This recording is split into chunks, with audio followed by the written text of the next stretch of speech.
Zeke Draker was born into a legendary family of dragon slayers, but his parents quickly abandoned him as useless because he could not wield a sword and instead possessed the power of a cursed healer that no one wanted.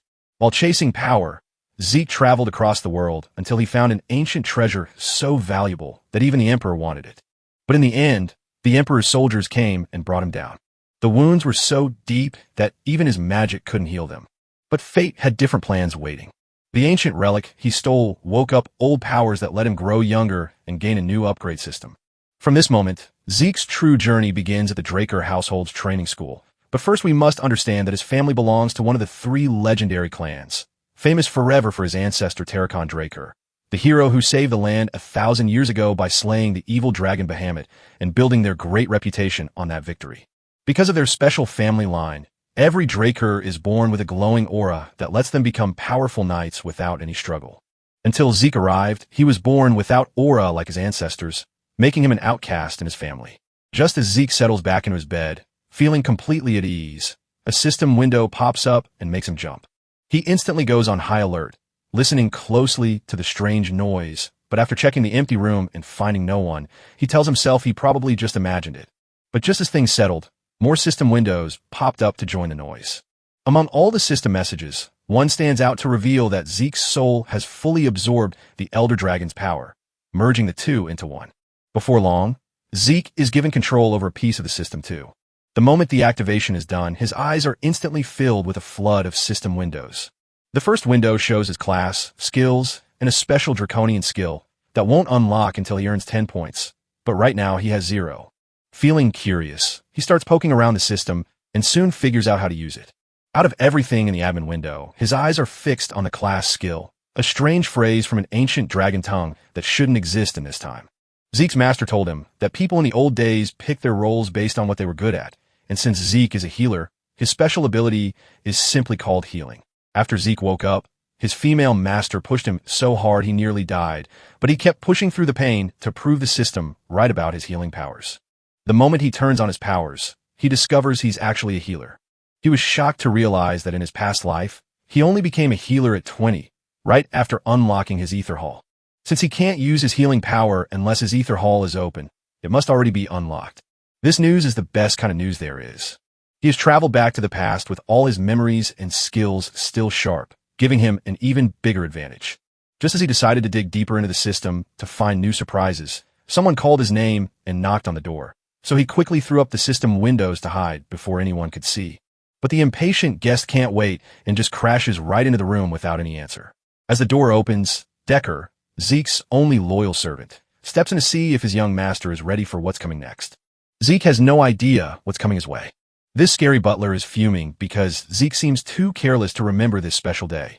On the other hand, the poor guy starts shaking as if on autopilot because Decker is staring right at him, and Zeke suddenly remembers that his old self was always scared of Decker. So even though he's now 32, his deep down feelings can't get rid of that fear.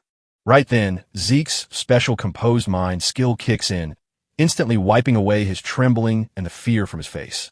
Having a composed mind is a special skill that keeps you calm and steady in any situation, no matter how wild things get. Zeke thinks it's great that the thing turns on by itself, but the butler keeps nagging him about the big event coming up, and Zeke just doesn't answer right away. After the butler kept nagging, Zeke finally stopped ignoring him, admitted he remembered, and recalled the pancreation evaluation test. To truly grasp what pancreation is, you first need to know that every fighter begins their journey in the cradle at the age of 7. For 5 long years, they face endless drills and harsh lessons. Every year, instructors pit new students against each other in deadly sword fights and brutal no-holds-barred wrestling called pancreation, where injuries and even death are common. Yet the children must fight with everything they have because their entire future in the academy depends on winning. All the students cheer loudly at what the head instructor, Panmark, just said, and seeing their excitement, he can't wait to get the show started. Amidst the sea of people, the students suddenly spot Zeke standing right there among them. Some students can't stop laughing at how Zeke has shown his face again after the big embarrassment he went through last year. The duel between two students begins, and Aaron ends it instantly with a single punch that knocks his opponent out, leaving the crowd amazed while Zeke isn't impressed since he's seen much scarier fights before and is eagerly waiting for his own turn against Leon Conrad. Finally, the moment comes for Zeke's match, and his rival turns out to be none other than Leon. As my guy rubs his tired eyes, Leon throws a jab that makes him instantly remember the shame Zeke felt last year. Zeke hasn't forgotten, and the memory of begging Leon for forgiveness still hurts, but that pain belongs to the past. Every single year, Leon steps up as Zeke's rival. Our boy knows Leon's dirty ways and his trash family all too well, so he's sure Leon rigged this duel to fix the match, and he'd rather have a dog bite than a cousin like Leon. In Zeke's past life, he never got to meet his 4 real siblings, but he had to deal with more than a dozen cousins who loved to pick on him. Suddenly, Leon shouts at Zeke again, mocking him for last year's crushing defeat, and asking if that humiliation wasn't enough to make him quit fighting. But Zeke stays perfectly calm and unfazed thanks to his cool mind. Even though Zeke stays calm, he has a limit and will finally snap if a rude bug keeps insulting him. Our boy's reply just made that jerk angrier, so Leon grabbed him by the head only to get a fierce punch from Zeke's special attack that sent him flying. This power hurts your enemy badly, but if you miss, you end up taking a hit yourself. Luckily for Zeke, that punch landed so hard the other guy couldn't fight back and is now curled up in pain covering his face, even though Zeke only meant to knock him out and never wanted to use that scary power. The instructor dashes over to help the hurt kid while yelling at our guy for attacking before the fight started, but our guy just shrugs it off and asks why everyone is waiting for someone to say go when they're already standing in the ring. As he says this, the man who struck first looks so scary that even the instructor can't help but tremble in fear. Leon tells the instructor that anything goes and to just start the fight. After all, stepping back now would be such a shame that Lion simply can't stand it. The moment the instructor gives the signal, Leon recklessly lunges at his opponent and gets punched right in the face. Surprisingly, the punch Zeke threw didn't hurt Leon at all, even though he was still scared of getting hit straight on after how badly the first one had stung. But knowing the punch didn't hurt him just makes him act even more foolishly, thinking that by guarding up, Zeke will suddenly become safe. Leon spots our boy using his left hand for counterattack once more, so he drops low and grabs Zeke while the other boy is off guard, slamming him to the ground. Then Leon got hit so quick it looked like magic, and suddenly he was shaking like a leaf. Even the instructor standing on the sidelines is totally baffled, staring in shock at how a 12-year-old kid just pulled off such an amazing trick. As Lion slipped past Zeke's attack to grab him, the instructor knew Leon would win. Zeke punched Leon right in the chin and got away, showing that Leon got careless by thinking he had Zeke figured out, while Zeke stayed cool even after his counter missed, proving that landing such a perfect hit takes serious skill. The instructor can't help but wonder if this Zeke Draker is the same man they used to know. But the bratty guy is now in a terrible mess after getting hit hard, and with his head spinning, he can't stop himself from taking another blow that makes him trip right over. But he quickly steadies himself and throws back a punch, and right at that critical moment, one of Zeke's class skills, Heightened Sense, automatically kicks in to sharpen his perception for a short time. Thanks to this ability, Zeke watches the punch approach him in super slow motion, making it easy for him to dodge. The moment the punch flies by, Zeke grabs Lion's outstretched arm and slams him straight onto the ground. The hit was so hard it smashed the ground, and Zeke immediately used his next skill, Precise Stab, to find Leon's weak spots for a deadly strike. After slamming the bratty bastard to the ground, Zeke clenched his fist to smash his face. And even though Leon begged him to stop, Zeke didn't hesitate and punched him right in the mouth. The instructor is so shaken by the cruel act he's drenched in sweat, while everyone else just stands frozen in shock. After beating up his bully, Zeke feels a deep sense of calm wash over him, making the final blow feel incredibly satisfying. He feels good knowing that his little show scared his cousins into thinking twice before messing with him again. Not that it matters, because if they dare to speak or act against him, he will make sure they stay quiet forever. It looked like that wasn't enough to scare these useless fools. One arrogant punk named Jakian Vark, who thought he was too good for his own good, challenged our boy to a fight and was ready to just punch his way to victory. But Zeke didn't mind at all, and even joked that he'd get bored if Jakian came alone. So he offered the guy a chance to bring some of his own students along to make things more exciting. Our boy points to a student named Liam Stone and asks him to join Jakian, noting that Liam is just Jen's personal lackey. This idea feels like a huge insult to JK. The thought of needing help to fight a kid like Zeke is such a shame that he just can't handle it.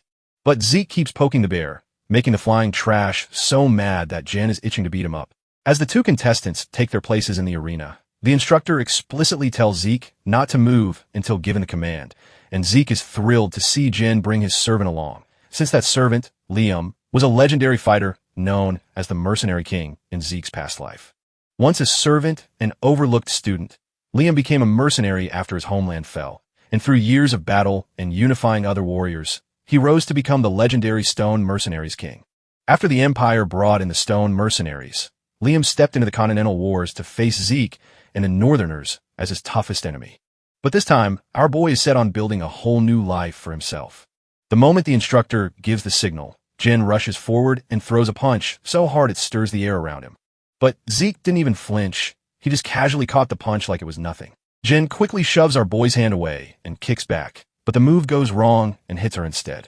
The moment his kick hits, Jin feels a sharp sting of pain and stumbles back, only to realize he just slammed into Zeke's tough elbow barrier, which has badly injured his leg. Looking down at his hurt leg, Jaken watches as Zeke suddenly rushes forward, clenching his skill-enhanced fist and preparing to strike, while poor Jaken frantically throws his hands up to cover his face. It looks like Jin made a slight mistake guessing Zeke's moves, since our boy never meant to hit him in the face. Instead, he aims and shoots the bastard right in his wounded leg. Then after that sneaky trick, he delivers a hard punch right to his ribs. That's so much blood that Jin would gag and throw it all up. The arrogant fool has finally hit the dirt. Stripped of all pride, he snaps at his sidekick to kill our boy instantly, which means the moment has finally arrived for our boy to take down Liam. This guy radiates danger as he walks toward Liam. And since fighting Liam is tough because his long arms give him the advantage, Zeke decides to take the first hit. He steps up and throws a few punches of his own, then uses a special move called Slash to move so fast that he looks like a blur of shadows landing a non-stop storm of hits that blocks the enemy's view.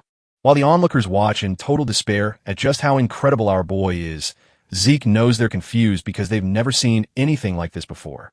In a world ruled by swords, it's a rare sight to see a brawler punch, but this power is tearing his body apart, and that isn't even the worst part.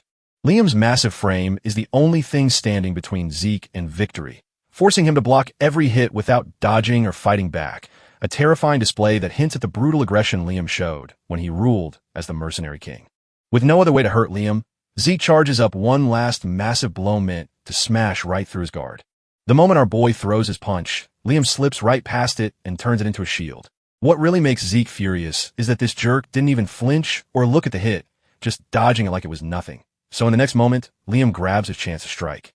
Lifting Zeke high into the air, Liam gets ready to slam him down, but Zeke refuses to go quietly and quickly hits Liam on the head.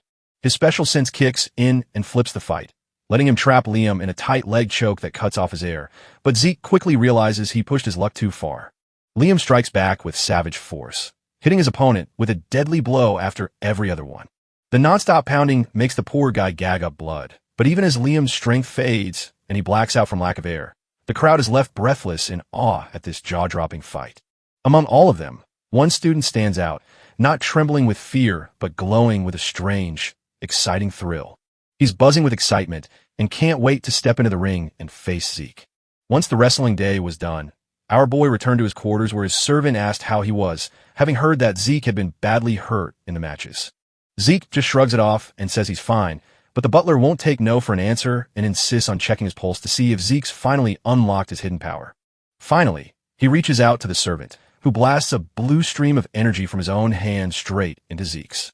When our boy spots this blue energy, he stops in his tracks and starts wondering if his servant is really a Blue Knight. You see, most folks just peek at someone's dantian to see if they've woken up, but this man goes way beyond that, and trying to pour his aura into another person is hard enough on its own. But to control it so perfectly, this old man must be a Blue Knight, proving that knights come in all kinds. They are sorted by how strong their magic is, and how well they can twist the air around them. The White Swordsman is a beginner, and most kids start with this title before they get their special blessing. Once you awaken your aura and master it, you earn the title of Yellow Swordsman and join the ranks of the Blessed Trainees. The Purple Knight level lets you strengthen your sword with your aura, while the Blue Knight level lets you turn that aura into a blade. Beyond this lies the Red Knight, a realm where the Mercenary King Liam and our boy once walked before everything changed. And then there's the Black Knight, but you won't find many of these scary monsters roaming the whole land. Zeke can't stop wondering how a servant so skilled and ready to lead ended up acting like a babysitter. Yet he's certain this guy can't sense his ether, a power that only 2 people in the whole world possess. At last, the old man is done with his checkup. He speaks with a serious voice and asks his young master if he is hiding something. Zeke keeps his cool and acts like he knows nothing, but he fires back by asking if the butler might know something even he doesn't. The room falls quiet until our boy bursts out, saying it was just a joke, which makes the butler pause before he can't help but ask how much Zeke has really changed. This makes our boy stop moving. Zeke spins around with a fierce glare, telling his shocked butler that the question was wrong, explaining that he should wonder why the change took so long instead of why it happened at all, and promising more surprises to come that only require the servant to keep his word and follow orders. The lowly servant nods at his master's words, drops his head in respect, and stands ready to follow every order without a single doubt. The butler tells Zeke that the training room he asked for is all set up and waiting for him. Zeke is happy with the report and sends the old man away so he can finally rest. As our boy walks away alone, he worries his butler might be watching him, so he decides to keep the old man close to twist the situation and find out who really gave the order, likely ruling out his mother's side and pointing the finger at his siblings. As Zeke steps into the gleaming personal training room, he realizes the whole place is fancy, proving the family truly lives up to its name. So before he starts working out, he decides to check the system.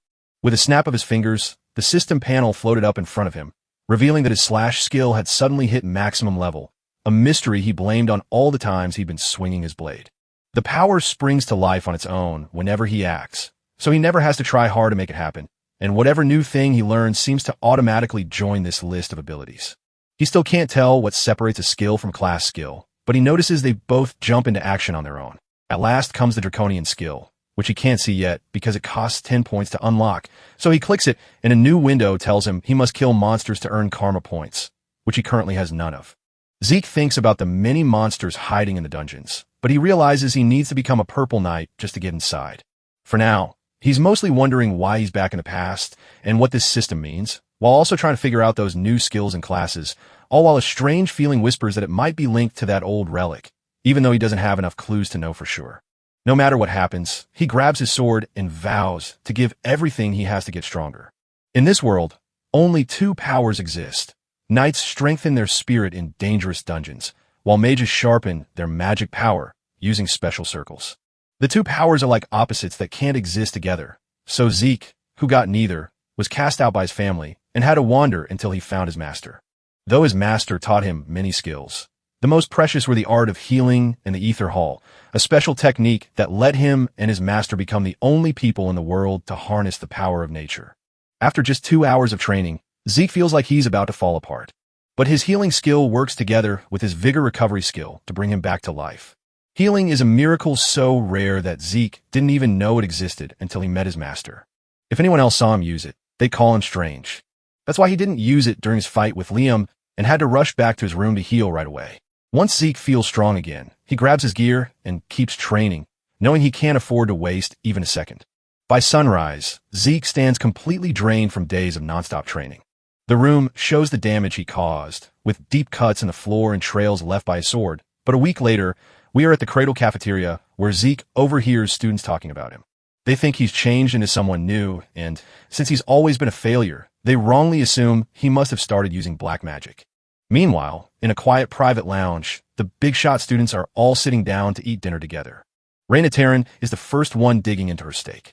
Then there was this guy, Owen Zimmons, who stayed calm and cool. Across from him sits a battered-looking Leon, acting rowdy and impatient, while Owen warns him to eat well for his upcoming sword fight. But Leon just gets mad for no reason and slams his hand on the table so hard that his steak falls onto the floor. So loud was that table slam that Raina's steak jumped right off her plate and crashed to the floor, leaving her absolutely furious. Her fierce stare eventually makes Lion feel just a tiny bit less proud. It's no surprise the 4 students who all seem to hate our boy are sticking together, but even in the same group, they don't really get along. The only thing holding them together is their shared anger towards Zeke. Owen admits that Zeke was brave and impressive in the pancration, but he's sure Zeke will be a laughingstock with a sword, especially since Zeke doesn't even know how to hold one properly and poses no threat to anyone. One person says Zeke is so weak he needs a special sword because the normal ones are too heavy, and Leon can't believe Zeke won against him with such a poor blade, thinking it was just luck in their match, but Reina clearly disagrees with that view. With those words, the lady storms out, leaving behind the harsh truth that anyone believing such nonsense has no right to call themselves a knight of the Draker household. Before we start the duel, let's quickly see what this sword fight is really about. While sword fights use real blades and cause most trouble in Cradle, showing just how different the cadets truly are, the real change happens a month after the exams when Drakers finally awaken their special aura. The day of the duel has finally arrived, and the instructor calls Zeke's name next. My guy strolls into the scene with a sword so huge it towers over his shoulder, and it's hard to miss how massive that blade is. Everyone finds it funny how Zeke thinks being bigger will help him win. Reina steps forward from the other side, looking totally ready to fight, and dramatically throws down her gauntlet to challenge our boy to a duel. My guy is ready to take on this challenge without even hesitating for a second. Reina feels unsettled seeing Zeke handle a giant claymore like it's nothing, because the boy she knew could barely hold a sword right. His presence is so powerful that she feels scared for a moment, but she quickly shakes it off, disgusted with herself for even thinking she could be intimidated by him, because now that she issued the challenge, there's no going back. Meanwhile, Zeke feels scared because he knows his normal tricks won't work against the Lightning Knight, and facing that powerful duelist is simply terrifying. You see, Reina Terone was famous in her past life as the Lightning Knight, earned her name fighting in the Continental Wars, and stands as one of the greatest Drakers of her generation because she was rare enough to awaken her aura before even receiving her blessing. As far as Zeke can remember, she must have awakened her aura a few years ago, but she's been holding back in Cradle to focus on sharpening her basic skills. The moment the signal sounds, the two fighters crash their swords together. After their first hit, Reina pulls back just a moment before lunging forward to attack him again. With a single powerful blow, she sends Zeke sliding backward across the ground. Just those two quick hits were enough to show our boy that she was far better than he had imagined. The tough woman charges at him again, slashing her sword so fast it creates a shower of sparks, while her waiting friends grow impatient and shout for her to end the fight with one big hit instead of keeping it up. But a wiser one steps in to tell the fools that Rei isn't playing around. It's Zeke who is the one making her dance to his tune. Now looking at Zeke from her side, she can plainly see the cracks in his defense. But every time she tries to use them against him, his blade stops hers right away, like he's actually clapping for her effort. What makes it even more annoying is that right after he stops one attack, he purposely leaves another spot open for her to hit. It feels like this fight isn't really about winning or losing. It's all meant to show her. After a few rounds, Reina finally pulls back, completely drained and needing a breather before she can strike again. While Zeke looks bored and sweating no drop, clearly not impressed by anything she's done. She fights with pure skill, no flashy power needed, which makes perfect sense for someone who lived by the basics. Seeing them in this moment, he decides to help her come out of her shell by crouching so low it looks like he's about to close the gap in one fast move, while Rei, trusting her own speed, doesn't even worry about it. Before she could even blink, Zeke closed the distance and was suddenly right at her face, his giant sword swinging so hard it cracked the ground beneath him. While the girl believes that keeping her distance gives her the time she needs to respond to his every move.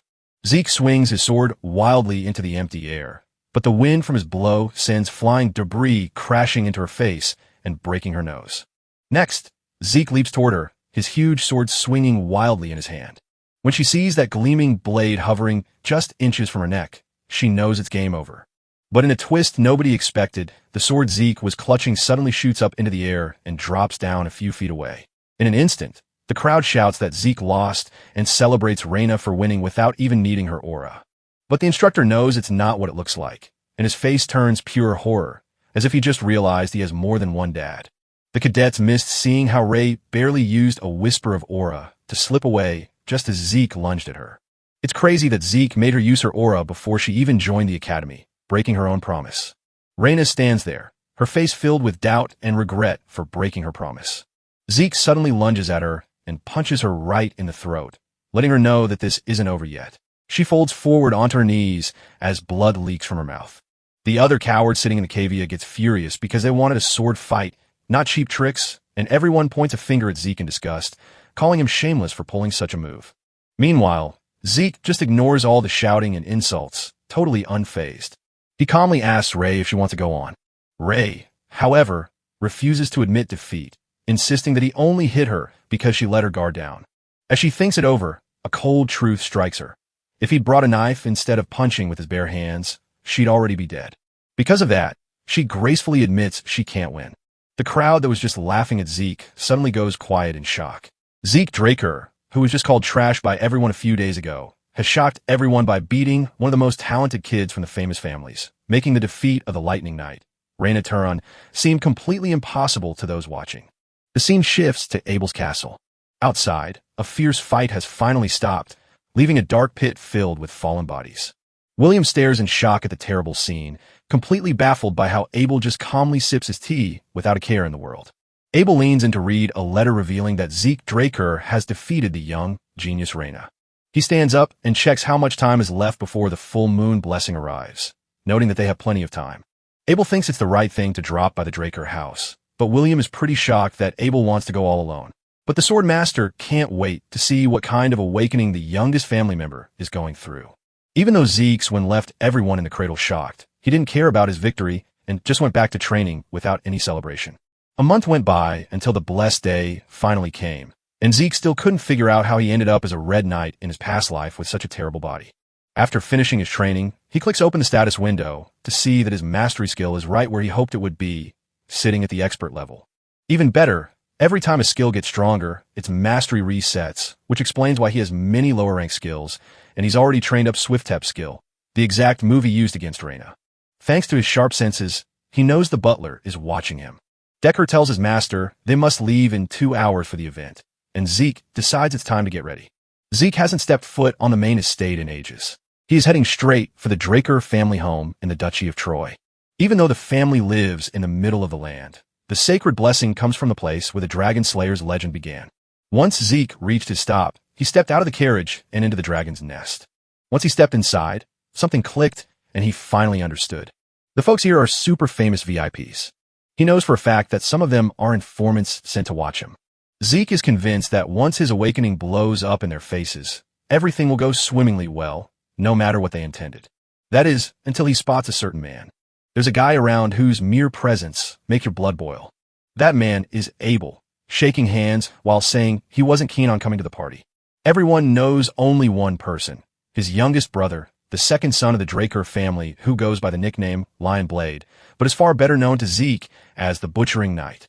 Our boy tries hard to stay calm in front of his older brother, because he really doesn't have many other choices. In a past life, the second son never watched Zeke's blessing, but by showing up now for the Pancration match, he has already changed the future. Zeke clenched his fist in frustration, realizing at last that he had a chance to save himself. Before you know it, the blessing ceremony is already in full swing. When Aaron is asked to step forward as the first warrior, he quickly dips his arm into a glowing pool, which instantly fills it with bright blue energy. Every time a Draker bloodline member turns 12 to graduate from the cradle, their sealed aura awakens in the blessing ritual, and Aaron is the first to have this happen. While normal knights don't awaken until they are 20, the Draker family sons grow up and wake up in just a flash. Among the rare few who carry a Dragon Slayer's aura, some awaken a special power called mana inhibition, which causes the nearby mana lamps to flare up violently with red sparks. Those who gain mana inhibition become powerful enough to stand beside the legendary Red and Black Knights. They say this is what happens when pure blood finally wakes up. Because their innate mana suppression would otherwise ruin their normal lives, these candidates must wear special gloves crafted by their own family. This is how Reina looks now, since she has already awakened and always wears her gloves. Once you prove you are pure of blood, you earn the Draker name and a lifetime of support to help you succeed. As the crowd whispers, the most awaited candidate steps forward, and everyone is convinced this child's awakening will be even more amazing than Reina's. When Zeke steps forward in front of the statue, he is shocked to realize he has ended up here once again. The pain for his past life still haunted him. Even though the special rite was the only thing that let him move through the cradle, today was a day he earned nothing but embarrassment. But now reality has changed, for he can heal, bend the ether, and has grown tenacious and strong in his own power. So he expects the bronze statue to help him. And when he dips his arm into the pool, the statue shakes and suddenly stops, shocking everyone in the room since it has never happened to any candidate before, leaving even Abel speechless. As he pulled back his arm, the boy knew for sure that things wouldn't change this time. It was all because of Abel that he jumped to conclusions and let his confidence get out of hand. Everyone else is stunned to see that the candidate everyone was waiting for never woke up. They laugh at him for staying asleep, even though he comes from such a powerful line. And now everyone thinks he only beat Reina by using a sneaky trick. Even though our hero has nothing left to give, he channels his energy into unlocking new powers to get stronger. The system suddenly says it's sorry to him after messing up. Zeke stares in confusion as the system buzzes him about missing info on his class card, instantly pulling his focus. The system confirms the input is complete, revealing that the terminal has recognized his talent as a healer and instantly unlocking his class along with the rare one. Zeke stares in shock as the statue glows red, showing that the pure blood has finally woken up. It's hard to believe he's getting a chance as a Red Knight right from the start. The system links up and frees the old dragon's magic that lives inside Zeke's heart. While all of this is going on, Abel watches his brother with a calm expression. Kin's special power wakes up first, Then all his abilities blend together to create something totally new. With so many strange things happening that Zeke can't quite grasp, he gets even more confused when the system picks a special new class called Immortal just for him. The gold glow around him caught the crowd's eye, even though they remembered the red light from the statue and still couldn't quite believe what they were seeing.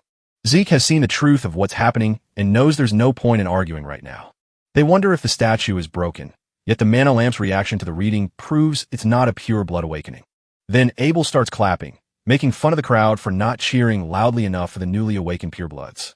He sees this as a chance to join the celebration rather than whispering doubts. Since they can't say anything against him, they give him a round of applause.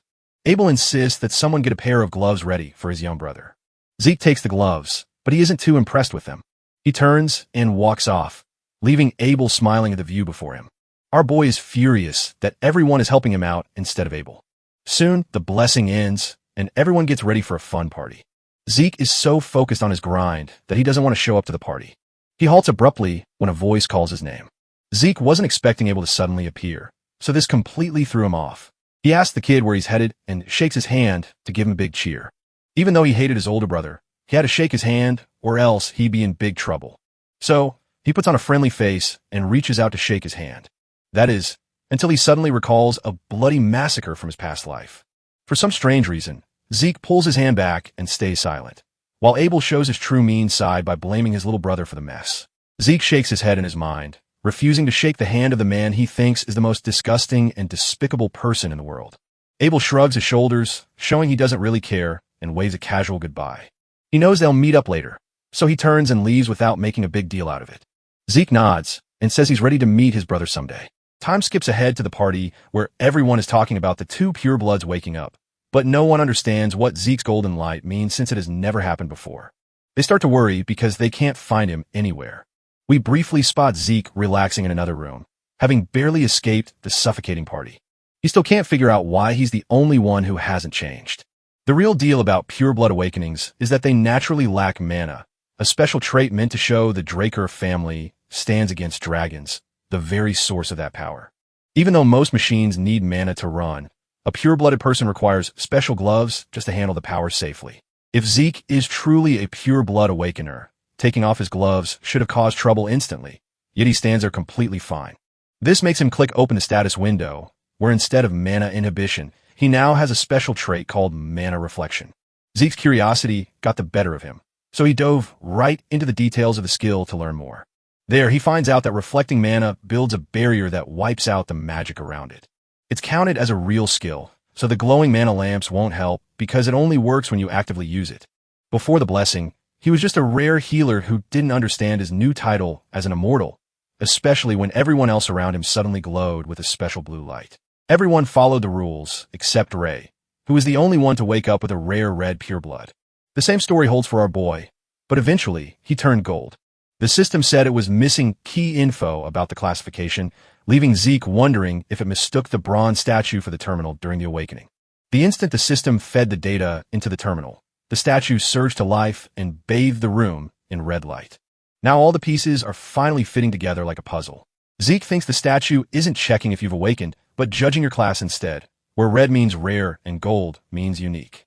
The statue is an ancient relic that predates Taken and his founding of the Draker family, serving its only purpose today by showing who has awakened and who has not, since the old idea of classes no longer exists. They wrongly thought the red light meant a blood awakening, but it actually signals they've reached a rare class, and even the clan leader doesn't know yet. Zeke is surprised to find that he has somehow earned 100 karma points. He asks himself if he got them at the ceremony, then quickly decides to spend them right away to buy the draconian skill. As soon as he makes the purchase, the system floods him with new beginner powers like Dragon Eyes, Dragon Might, and Devour. He understands the first two reasons perfectly, but the third one makes no sense to him because its only job is to help him digest food. He's too unsure to risk his points on a gamble, so he settles on the Dragon's Eyes and Might instead. The second skill is riskier because it taps into your aura, so he turns on his Dragon Eyes to see exactly what makes it so special. It feels a bit like a cheat, since Zeke can't sense anything unusual or new around him. Once he opens the window to gaze at the garden statue, his skill boosts the magnification, letting him see distant things up close. He can also see every tiny detail about whatever he looks at. Every detail of the statue's shape sends a flood of new facts rushing through his mind. The power drains his body so hard that he is left completely wiped out. Zeke worries that his powers won't be much help if they come with such a big price to pay. Luckily, his healing power wakes up and fixes him right up. It was a shock that Zeke didn't even try to heal, his body just did it on its own. He looks at the screen and sees that all his class skills have turned into passive powers and jumped up a level. His healing power fixes his body without causing the activation to happen. It's a fantastic upgrade from what he did before. Even though healing feels like a superpower, you can't just use it over and over again. If things had played out differently, he never would have died. But at the same time, his healing power never runs out. To prove his new power, he slices his arm with a blade, only to watch it stitch itself back together in seconds with not a scar left behind. While students usually spend 5 years at the academy, the confident Zeke believes he can finish his training in just 2. The Draker Academy is the legendary night school where hopeful warriors would give up anything just to earn a spot. And when the new semester arrives in the Duchy of Troy, the whole place bursts with the energy of spring. As Zeke walks through the crowd, he sees that the high-ranking students act just like adults. Yet deep down, he knows they're only spoiled children from rich families, a reality that makes him feel his own broken family is even worse. Among the many strong branches that support the Draker family, 3 stand out as the true great families, powerful enough to shape its destiny. The very first one is the Ton of Strength, and Reina belongs to it. The second family is the Zimmons, known for their wisdom. And finally, there's the Vart family of gold. Zeke stood before the 3 families and their children, but he couldn't even spare a second thought for them. The camera shifts to the fancy bedroom inside the Platinum Mansion. This fancy dorm has a special training room, a beautiful library, and lots of top-notch perks, just for the very best students to enjoy. For those pure-blood awakeners, they get a special bonus, a whole new floor called the Platinum Floor just for them. A maid welcomes our boy and leads him to his floor, where others are waiting. When Zeke finally arrived, he was tired but surprised to see so many people there, even though he had just awakened as a pureblood. He's been told that Decker is waiting for him in the next room. Zeke doesn't waste a moment and heads over to meet the butler, who has something important to show his master. He surprises him with a fancy pair of gloves that he first got the moment he woke up. He has new gloves, but Zeke is now eyeing a new sword. He grabs his blade while the butler holds it steady without a care. The Duchy of Troy sits right next to the jagged mountain ranges. That is why it is filled with strong iron and talented workers who become a powerful strength for the graduates. Decker wants to find a craftsman for the young master, but Zeke insists he can handle it all on his own. He wants to meet them face to face and asks Decker to book a time ahead of time. Butler has never heard of Galleon Halbert, but he plans to reach out to him for a meeting soon. Right then, he tells Zeke to check over those papers before his first class starts tomorrow. That afternoon, Zeke was deep in his notes when he suddenly noticed something strange. The shiny platinum floor is his special place where he could try out his new dragon powers and get better at them. The maid tells the young master that Ray has invited him to dinner, and Zeke, surprised by the news, decides to go visit. He walks up to her floor only to find himself stuck, because Reina is out here acting like Al Capone. She greets him warmly and asks for his forgiveness about the strange dinner setup. Zeke didn't care and just plopped down into a seat. First they dig into their food, and only after they're full do they start talking. Zeke watches her from across the table, noticing her focus on the energy in her lower belly even here, and he ponders if she's aiming to become a purple knight, which would explain why her sword skills seem stuck, making her wasted potential hurt his feelings. After finishing dinner, Zeke was totally drained and shocked that she ate so much more than him, but now that they were full, she wanted to get straight to the real reason they met. Ray steps up to give the Tarun family all the help they need. Zeke believes it's all a misunderstanding since they're both pure-blood awakeners, but she shoots back saying he's the one who is wrong. Because they are pure bloods, they get to live on a special platinum floor, but this comes with the catch that they can't grow. Centuries of wisdom are locked away in this brilliant academy, where personal instructors guide you to grow, and without this help or family support, you will fall behind. She stands as the perfect match for Abel Draker, the youngest pureblood ever named White Knight, who is now one of the strongest Black Knights, and even got backing from the Zimmons family. Although the Terron family head hasn't explained his reason, he has made it clear that his family must back Zeke Draker, but Riespley falls on deaf ears as our boy, feeling annoyed by her emotions, calmly says no. This shock hits her because she simply can't believe how bad the deal is for him. Zeke stands up and turns to walk away, insisting that he cares about nothing except being a pure-blood awakener. To pay him back for the meal, she has one piece of personal advice to share.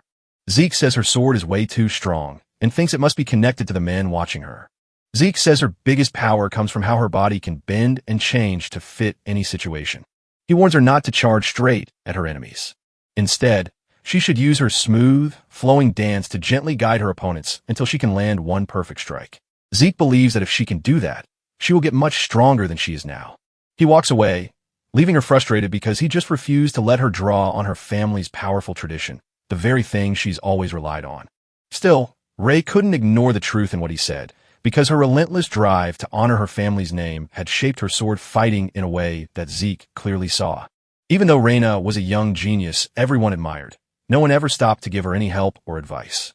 Meeting him has made her rethink everything she thought about Zeke Draker, especially after he boasts that his new powers give him endless energy, letting him keep going all night and last in bed longer than the entire universe.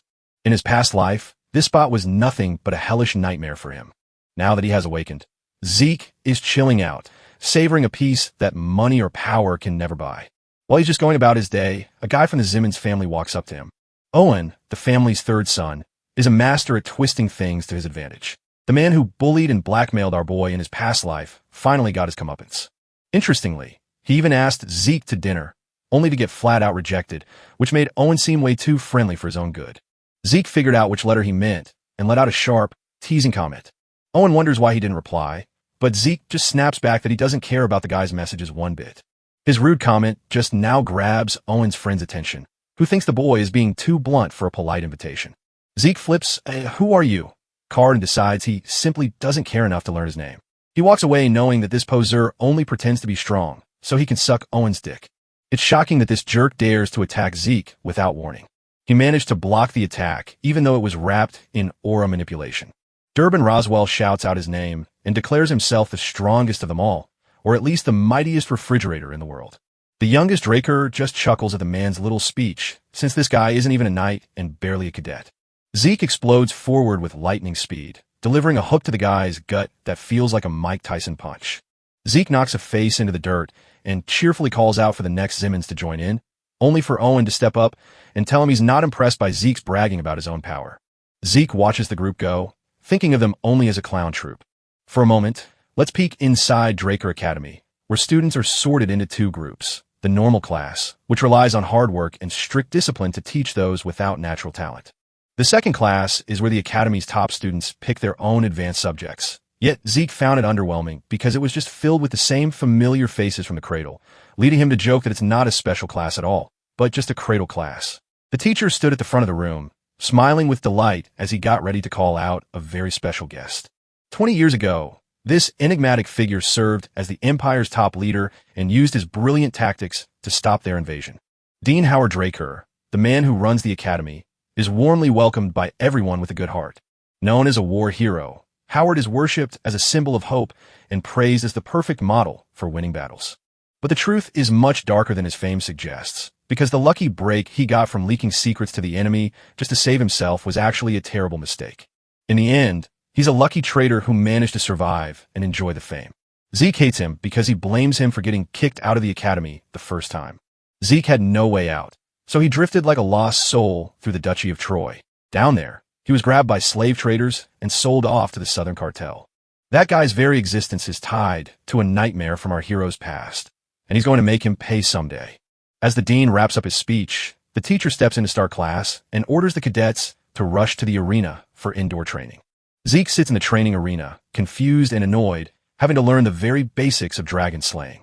After all, in his past life, he couldn't even use aura and wasted 2 whole years when most people learn it in just 3 months. So now the instructor, a knight named Andre Draker, welcomes the students and tells them he will teach them how to kill dragons.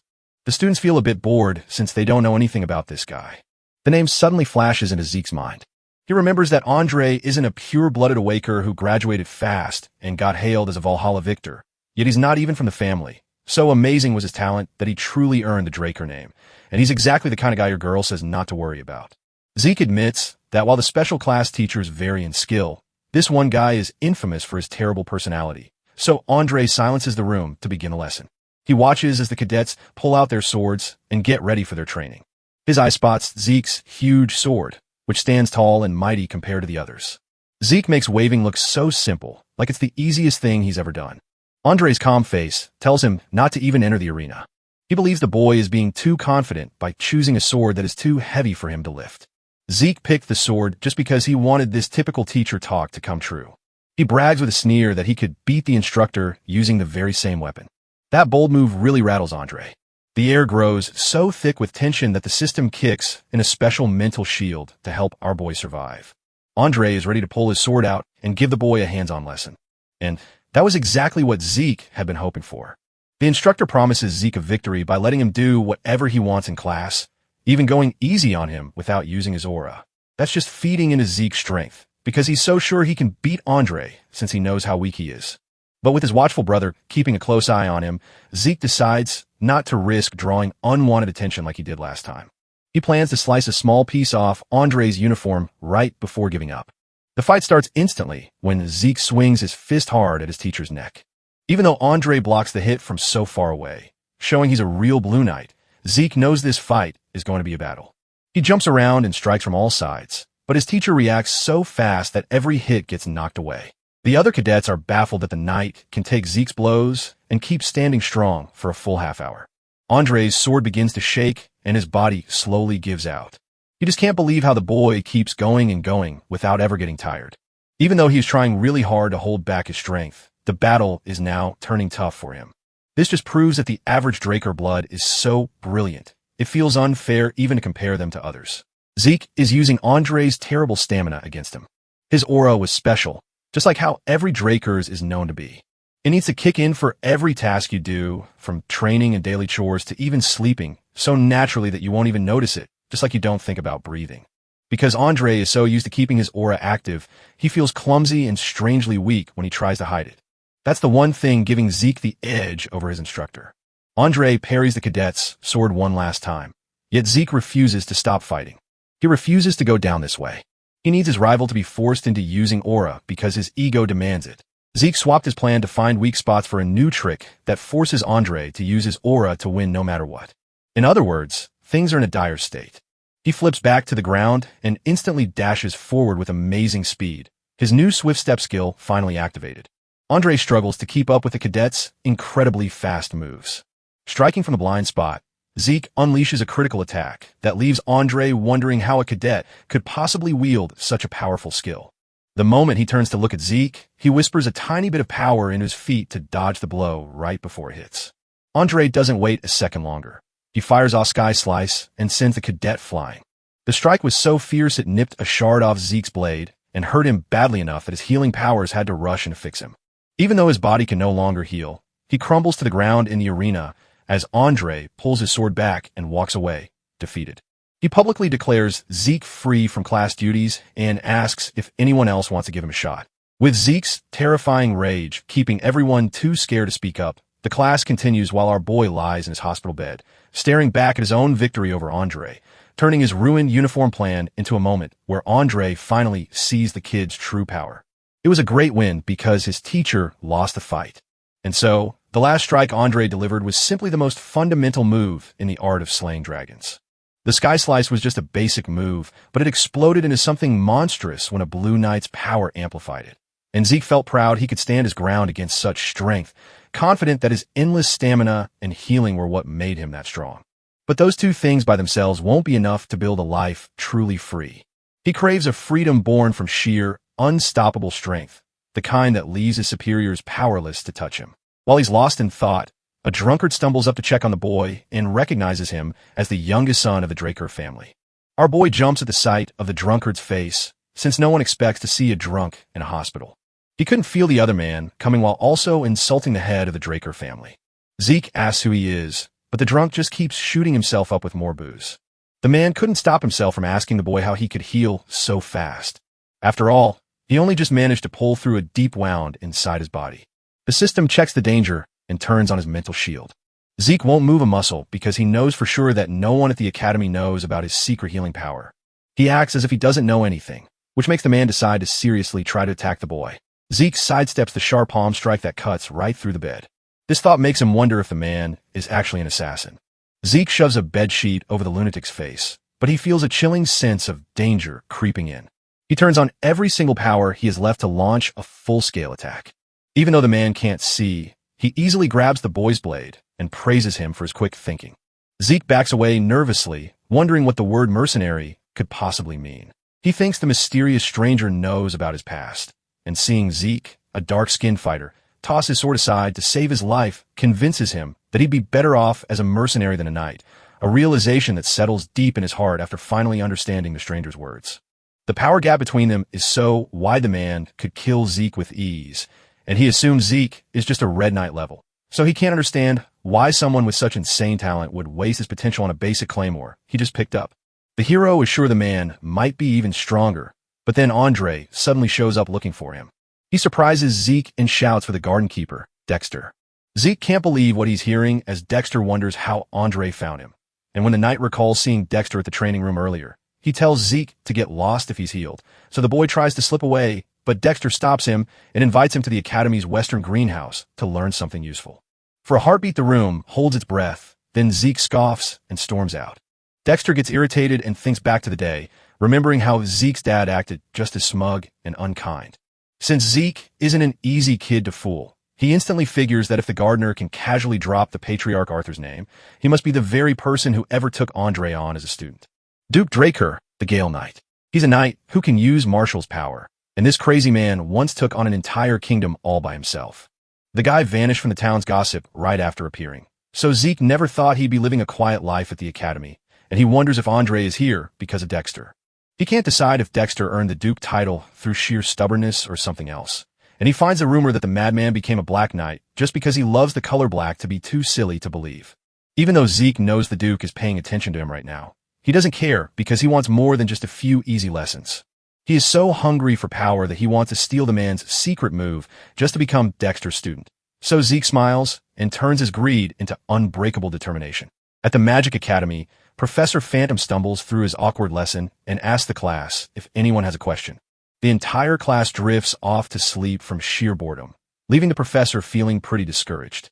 So he keeps talking, but the protagonist raises his hand and asks a question about the mana energy rule the professor just explained. Phantom gets so excited by this very first question that he starts acting completely different. He slows down and walks Zeke through every single thing. Once class finally ends, the students wonder why they're learning magic theory, while others just call it nap time. But Zeke thinks the professor is truly great because he understood everything so easily. Phenom grabs him and pours out his heart. He feels happy he could finally explain something to an eager student after so long. So he invites the protagonist to ask him anything without fear if they are curious or confused, and he shyly mentions that he still belongs to Deloa Magic University and has access to lots of knowledge.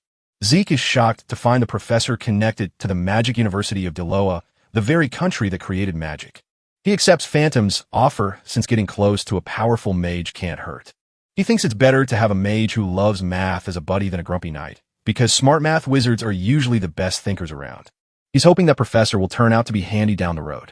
The moment Zeke steps out of the academy, he sees Dexter and realizes the guy is already losing his patience after just 1 week.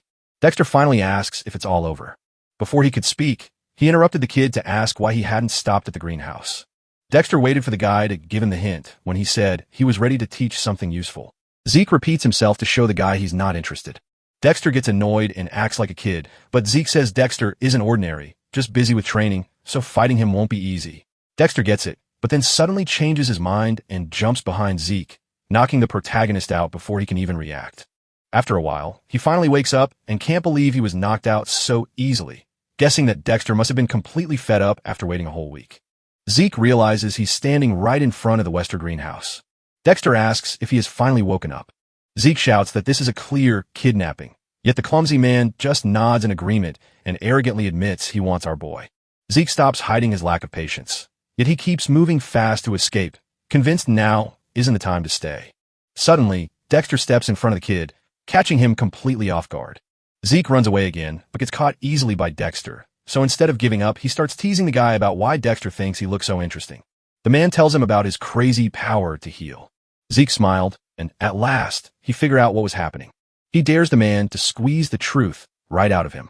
Suddenly, Dexter vanishes, leaving Zeke confused and nearly struck by a sword from behind until he catches it, prompting the mysterious stranger to appear and challenge Zeke to a better bet than a boring fight. Dexter warns that he will not grant his wish unless the other man can even pick up a single piece of clothing. With a look of pure terror, the man demands that Zeke reveal every secret he's hiding should he lose the challenge. After 3 long hours of nonstop fighting, Dexter starts to wonder if the kid can really keep going. The guy soon realizes Zeke has stamina that is truly out of this world. He can heal and bounce back from anything so easily that nothing can ever stop him. After crawling back up, he instantly uses his healing and endless energy to keep moving all day, yet he admits that even these powers won't win the fight for him. So, he remembers the dragon power he once possessed, but since it was too dangerous, he never used it again. Zeke feels confident that his special trick will work even against the Dark Knight. His eyes snap into a fierce fighting stance the moment he prepares to strike again and keep the battle going. Dexter stares into his own icy eyes and feels a surge of excitement, knowing this is exactly how a fight should feel. Our boy glows with purple light and dashes forward with lightning speed to strike. Dexter sees right through the kid's old tricks, noting that while the boy is faster now, he still isn't as strong as the monsters Dexter used to fight. But then he notices the crazy hatred in her eyes, which is far stronger than any kind of strength. The guy falls in love with it and decides to use a bit of his aura. Suddenly, our boy taps into the dragon's own power and catches him off guard. Dexter snaps his sword in half and sends him flying backward, leaving him stunned and wondering how that just happened. He mixes with the dust to stay hidden and wonders if Zeke has a trick to blind him, doubting that our boy could possibly find his way through such a thick wall of sand. Using the dragon's eyes, he finds where the enemy stands and sneaks up to strike from behind. He finally lands a hit, only for the Black Knight to vanish instantly and shock him, leading him to realize the Duke can teleport by creating a sudden gust of wind. He finally figures out why Dexter is called the Gale Knight, but while he's lost in thought, a man steps out from behind him and ends the fight instantly by crushing him with 0 effort and calling it a draw. The system detects that his wild use of skills has worn him down past safe limits, so it forcibly shuts down his mind to protect him. Zeke starts to go blind and struggles to stand up, failing to move at all. After a few hours, he wakes up and discovers he's back in his own room. Our kid thinks the Duke probably brought him here. Even though he's sad to lose, he knows the Black Knight was supposed to win this much. Even though he threw everything he had and kept using the same tricks to catch someone off guard, he still lost. And the moment he got a chance, he switched instantly, using the dragon's power and glowing eyes to finally strike. But none of his hard work mattered, because he was certain that the clever trick Dexter used at the end was his own secret move. Zeke feels bad for getting knocked out from using his own special powers, but he's happy he got to see Dexter's secret trick, especially how fast Dexter moved with his amazing training. That same trick is what let Andre climb so high even though he ran out of energy fast. Zeke wished he hadn't missed the chance to learn something he wanted so badly, yet he still feels a little bit good about it. He's certain that the dragon's incredible power, which even made a Black Knight pause, will absolutely crush any weakling who dares to face it. Zeke got a message from the system. He checks everything, sees his quick steps getting better, feels his soul grow stronger, and now that his system is active, he can spend karma points to unlock new powers whenever he wants.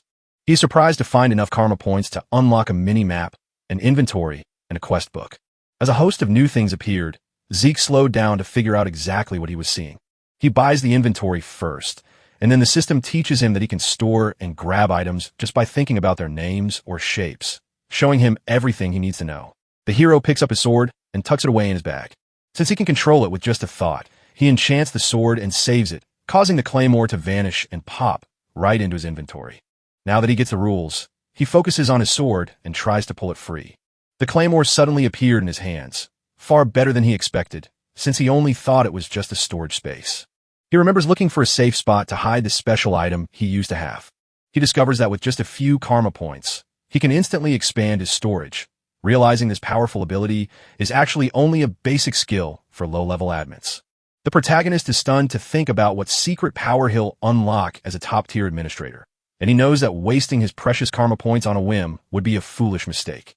He decides to tweak his plans, but while he's thinking, Dexter shows up and asks to come in, catching Zeke off guard until he lets him enter to deliver a message for the boy. The man told Zeke that if he shares the news, Zeke will know it came from the garden keeper, Dexter. Our boy grins and sees his hard work wasn't for nothing, and as he reads the invite, Dexter tells him to show up whenever he's ready for the next challenge. He recalls the man calling it a draw before beating him up, feels pumped because he still has a great chance, and learns from the butler that he found the blacksmith the boy talked about, only for Zeke to ask about the appointment, and the butler to awkwardly admit it fell through because the blacksmith wouldn't see anyone. Zeke was shocked at first, but then he found out the man had stopped making fake weapons. The next day, Zeke finds himself back at the blacksmith shop he once knew from his past life. He chuckles at the name and walks into the shop. He knocks and asks if anyone is home.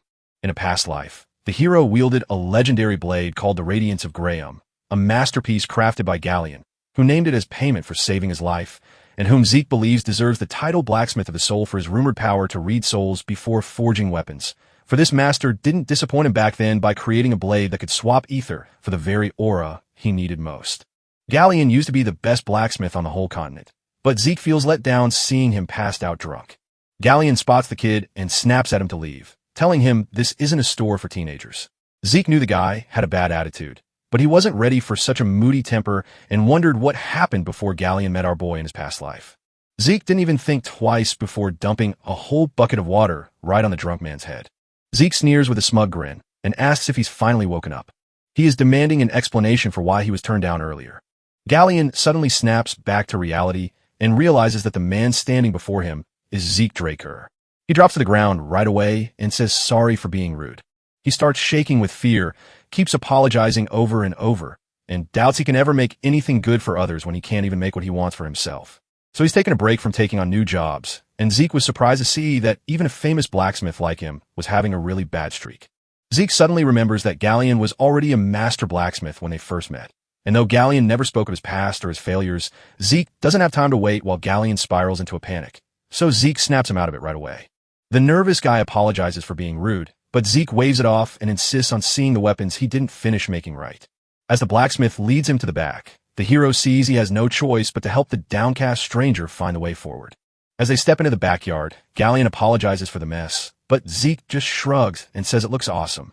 Galleon thanks him, and as Zeke starts checking out the swords, Galleon warns him to be careful since they're all still razor sharp.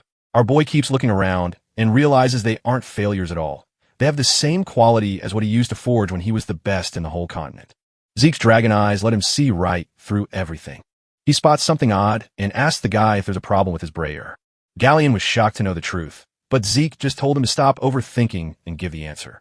He even shows that the man smelts things using his own special tricks.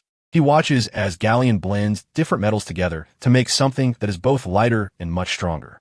Zeke snaps a broken sword in half and laughs at how weak it is. He points out that the real problem is that too many impurities remain in the sword from forging, and Galleon is stunned that Zeke didn't immediately see right through his entire process. He pointed out all the big problems and their causes without even trying. Galleon gets a sudden idea and calls Zeke, knowing it might sound strange, but he needs to make a request. Inside the shop, Zeke asks what the blacksmith is up to, and the blacksmith shows him a blueprint and shares every secret without even hesitating.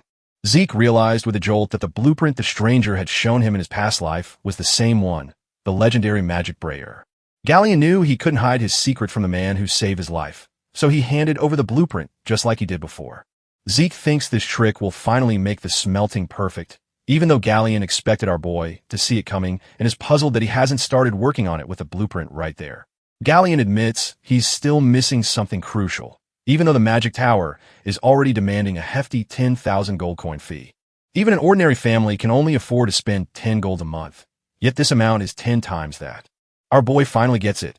It took him a full decade to succeed, and he admits the cost was absolutely crazy. Galleon knows this sounds crazy, but since he is a Draker and a pure-blooded awakener, he hopes Zeke can help him find the brayer. In exchange, he promises to take on any job for free as long as he's still breathing. Zeke realizes he can't fulfill the impossible request because he's not the family's guardian knight. So despite his pure blood, he knows he needs the legendary Sword of Radiance, Graham, to work around the rules of mana. Suddenly, a brilliant idea strikes him, and he jumps at the chance to take the job. Zeke grabs the blueprint, yet Galleon can hardly believe it.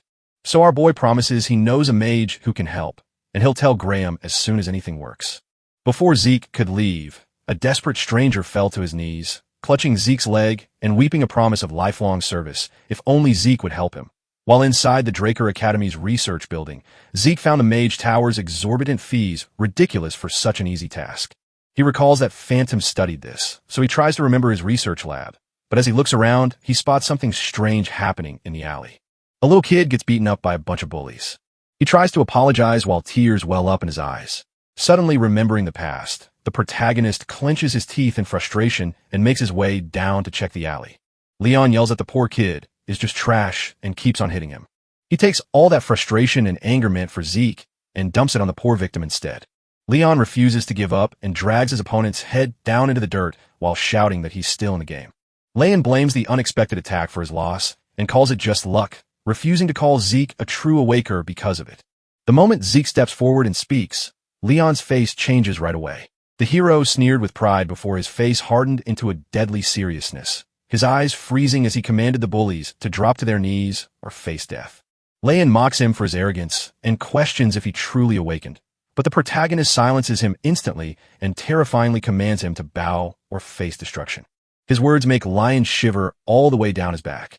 He turns pale and sweats in fear, leaving the bully to scratch his head over why Zeke, who was nothing just months ago, feels like such a terrifying giant all of a sudden.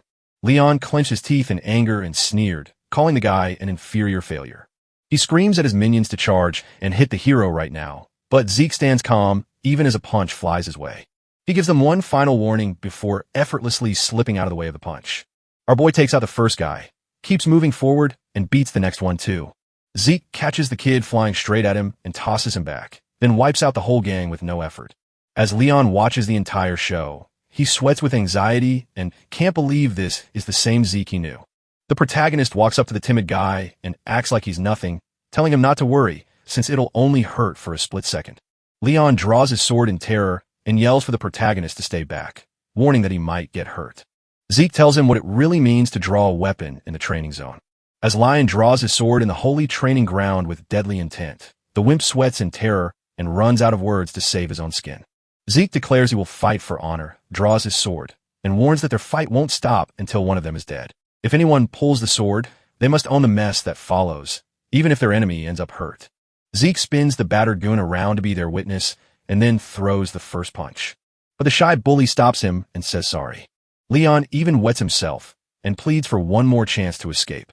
As our boy remembers his past life, he calls Leon a trashy scumbag and, in a flash, cuts off the bully's ear as payment for what he did.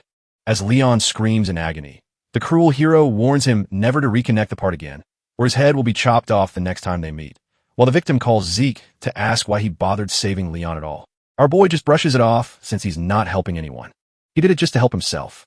As he walks away, he worries that Galleon changed him just as he was about to say something silly, so he tracks the professor down and asks if it can really be done. Phantom nods and says it can be done, but the man stops our hero to make sure he really listens to what he has to say. Phantom says the outer build is easy, but the true trouble lies in the heart that must pump all the power. The core is called the machine's heart, but because of tricky limits, it looks small yet burns a lot of energy while timing its output perfectly. Zeke gets it all and wonders if there's a way to make it happen. The professor tells Zeke he could fix the core's damage by tweaking the design, but it would take an insane 15 years, leaving Zeke shocked as the news sinks in. He explains that this second way lets them skip rebuilding the core by simply swapping in a high-compression mana stone, which saves them tons of time even though the stone itself is quite rare. Zeke finds the news ridiculous and immediately jumps up, knowing it's an ancient treasure so rare that even today's best tech can't copy it.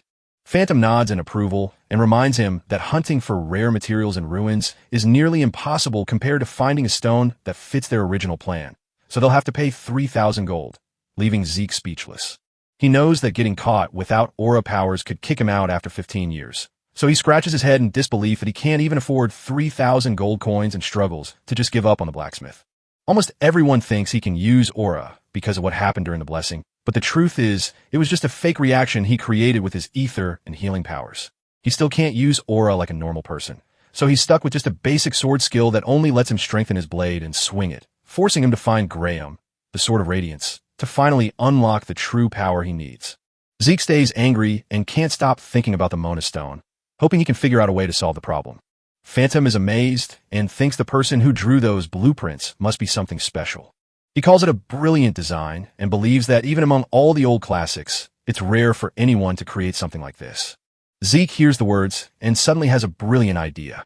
He stands up and tells the professor to take care of the design until he returns. The baffled professor offers to redo the design at the cost of 15 years of his life, but Zeke shakes his head and says he'll bring one himself. He speaks with confidence, sure that he can find a powerful mana stone packed with energy. The Age of Liberation began when humans broke free from dragon rule, and ended only after the evil dragon Bahamut fell to Turkin Draker's sword, finally bringing 100 years of peace to the world. But during that time, the ancient relics discovered inside the dragon's lair became the remnants of the